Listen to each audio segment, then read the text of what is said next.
Parashat Shemot, le deuxième sujet, mamash un sujet important. Nosé be'ol im chavero. Lever le joug avec son prochain.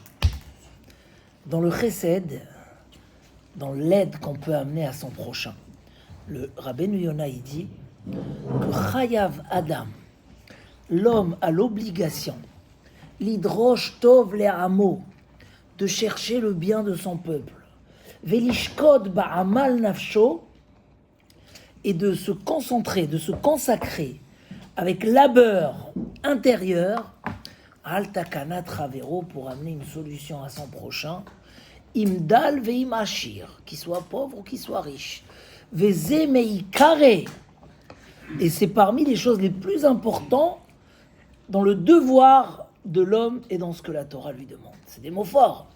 C'est quoi chercher la solution à son ami? On nous dit, quelqu'un il vient, il me dit, écoute, j'ai un problème. Tu as un conseil, tu lui donnes, tu as de l'aide, tu lui donnes, et ça s'arrête là, c'est terminé. Tu entends une personne est tombée malade, faites des tfilotes. Bon, refoua shlema, bezrat Hashem, et l'histoire s'arrête là. Tu entends quelqu'un qui a besoin une aide pour marier ses enfants, ou tu dis, bon, bezrat Hashem, que Dieu t'aide. Tu entends quelqu'un qui fait un gala, tu dis, bon, bezrat Hashem, Dieu va vous aider. Ah, c'est... Oui ou non? Ça s'appelle pas prendre les choses à cœur. Ça s'appelle pas prendre la charge. Un homme, il a une mitzvah. Elle est marquée dans Pirkei Avot. Nosé be'ol im chavero. Lever le joug avec ton prochain. C'est quoi lever le joug? Tu vois quelqu'un, il lève une poutre lourde. Tu dis, viens, je lève avec toi. Hier, avec la neige, je vois une voiture, c'était une BM. Les BM, ils ont le moteur arrière. Donc la voiture, catastrophe. Mamash Kimat, elle tombe sur les autres voitures. Moi, je suis derrière. Au Hachem que j'avais à l'espace. Mais il n'arrive plus à avancer. Et tu vois deux personnes, ils viennent et disent, allez, on va vous pousser.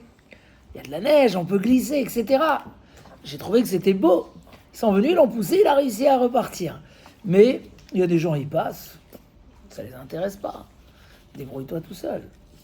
Un homme, la Torah nous apprend, quand ton ami a besoin de l'aide, porte un peu le shpoil. C'est-à-dire quoi? Prends à cœur. Fais comme si c'est ton problème à toi. Ça te rend une grande personne. Tu prends les autres à cœur. Déjà. Mais aussi, ça va te pousser à lui trouver des solutions. Et tu seras un homme qui va vraiment aider les gens. Parce que quand tu prends à cœur, tu lèves le joug avec lui. Dire à Volbé, c'est le plus haut niveau du chesed. C'est pas juste tu portes de l'aide quand tu peux, si tu peux, etc. Tu prends en charge le problème de l'autre. Vous allez me dire, mais on a assez de problèmes. Hein?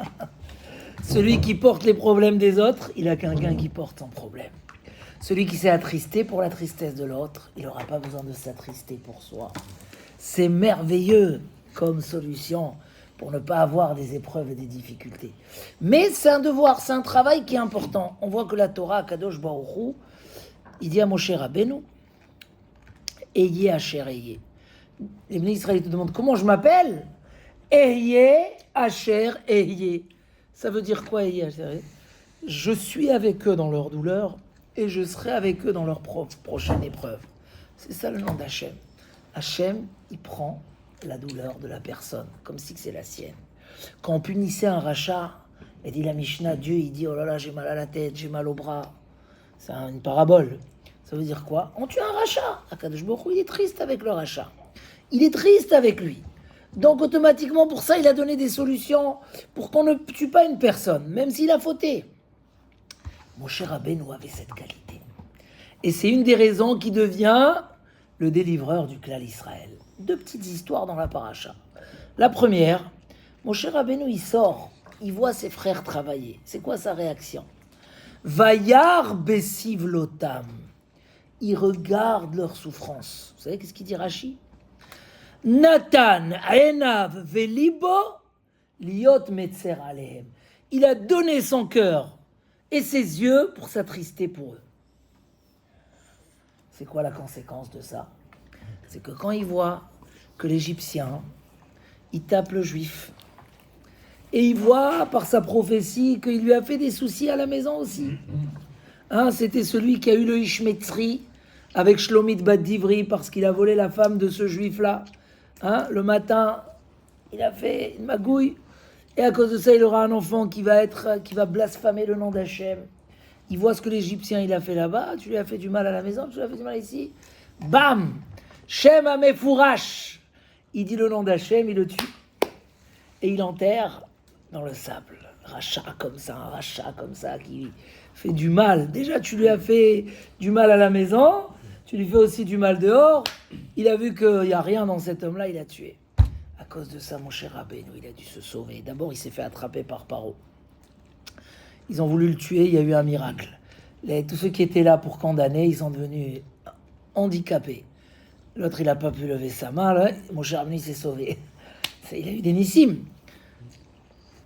Il a passé des années d'exil, peut-être jusqu'à l'âge de 80 ans presque. Et il est arrivé chez Midian.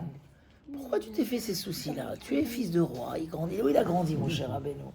Sur du coton, avec Batia, dans le palais de Paro. Alors, pourquoi tu... Hein? Batia bat Paro.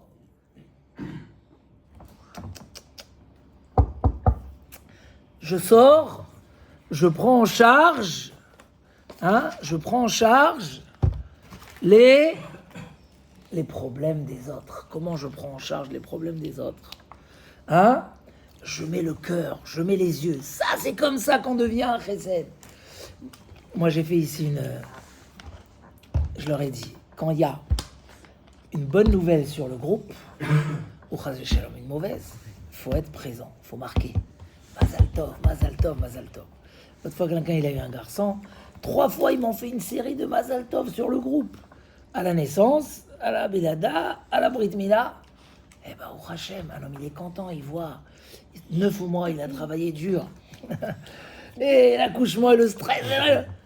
Mais souhaitez-moi. Les gens, ils disent non, un khatan, qu'est-ce qu'il y a besoin de souhaiter, mazal tov? Misken, le khatan, il attend un petit message sympa. Il est seul, il peut pas. Et envoie-lui, mazal tov. Prends la joie des autres. Prends la tristesse des autres, prends-la à cœur.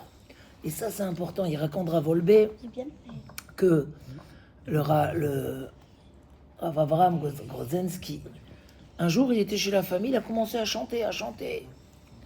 Ils lui ont dit, qu'est-ce qui se passe? Il dit, mon élève, il se marie. Je ne peux pas être au mariage, mais je veux être content avec lui. Il n'est même pas au courant. C'est pas une question d'est-ce qu'il est au courant ou pas. Ça, c'est le résultat. La grandeur, c'est que tu es content comme si c'est ta joie. Quand c'est ta joie, tu sautes pas, Une fois, il y a un grand rachat qui est mort. Un juif, très grand rachat.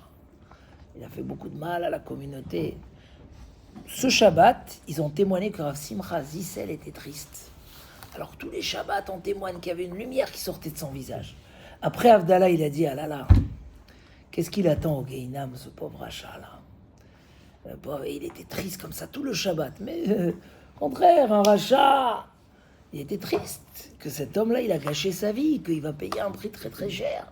Pour Avdesler, c'était clair qu'il va payer un prix très très cher. Il avait de la peine pour lui. Prendre, c'est comme ça qu'on lève les valises des autres. C'est comme ça que Bémet en est. C'est comme ça qu'on devient un homme de chesed profondément. Moshe Rabbeinu à 2 reprises. La première, on l'a dit, il sort du palais, miskin, il va en galoute. Pourquoi il a fait toute cette galoute? Parce qu'il a voulu sauver ses frères. Et pourquoi il a voulu sauver ses frères? Parce qu'il les a pris à cœur. Il a dit, les pauvres, il faut que je les aide. La deuxième histoire, c'est avec les filles de Yitro. Yitro, il a fait tchouva. Il a abandonné tous les idoles. C'était le prêtre des... et il a tout lâché. Les gens lui en voulaient gravement. Et donc, quand ses filles sont venues puiser de l'eau, qu'est-ce qu'il a fait? Il y a un midrash qui les ont pris, les ont jetés dans l'eau, dans le puits. Ou la page tout du passouk, c'est qu'ils les ont renvoyés. Mon cher Rabbeinu, il est venu à dire, hey, vous les touchez pas. Il les a sauvés. Ils sont partis chez leur père, ils ont raconté ça. Le père, il a dit, pourquoi vous l'avez laissé? Ils sont partis chercher. Moshe va se marier avec qui? Tzipora. Qu'est-ce que tu te fais des problèmes? Déjà, ça t'a coûté cher en Égypte. Tiens, ici, les gens de la ville, ils aiment pas Yitro. Qu'est-ce que ça te concerne? Non. Il faut aider son prochain. Il n'y a pas... On est là, il faut prendre en charge. C'est une madrega extraordinaire de chesed qu'un homme y prend. Je promets ce Shabbat, j'ai dit aux gens, je leur ai pas dit il y a le gala, il faut. Je leur ai dit je veux des encouragements. Je veux, c'est vrai, je veux des forces. Et après les gens ils sont venus, ils m'ont dit ça nous a touchés. Ça nous a touchés. Ça veut dire chaque Ben Israël il veut, il a, mais des fois on passe à côté, on oublie. Ah, il t'a demandé un service, tu as oublié, machin. Si tu prends Natanena Velibo, regardez un homme comme ça, comment il est reconnaissant. Parce que c'est quoi la reconnaissance? Est-ce que la personne, elle s'est dérangée pour moi ou pas? On a lu tout à l'heure le respect des parents. Est-ce que tu dis qu'ils se sont dérangés pour eux ou pour toi? La Torah nous dit oublie les mauvaises midotes. Ils ont fait ça pour eux, ça t'intéresse pas. Toi, tu dois Kibud Avahem. Alors, c'est quoi l'histoire là-bas? Qu'est-ce qui s'est passé exactement? Hachem lui dit va en Égypte. Maintenant, il sait que il travaille chez Yitro. Il a dit à Kadosh Baruch Hu, je ne peux pas aller si j'ai pas la permission de Yitro. Mais c'est Hachem qui te dit de partir. Oui. Il dit de là le Midrash Tanchuma, c'est le même Midrash qu'on a lu tout à l'heure. De là on apprend que celui qui ouvre une porte à son ami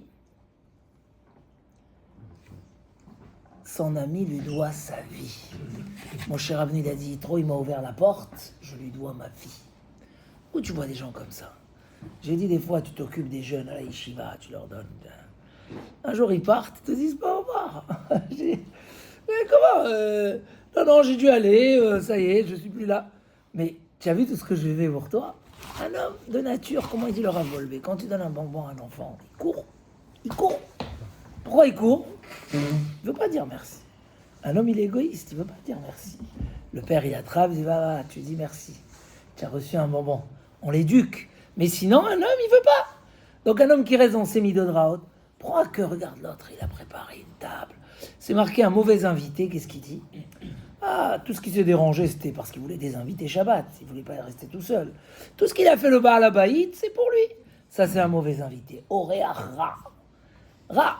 Oreach Tov, qu'est-ce qu'il dit? Ouah, tout ce qu'ils ont fait, c'était pour moi. Non, mais peut-être qu'ils font comme ça tous les Shabbats. Non. Je suis sûr qu'ils ont.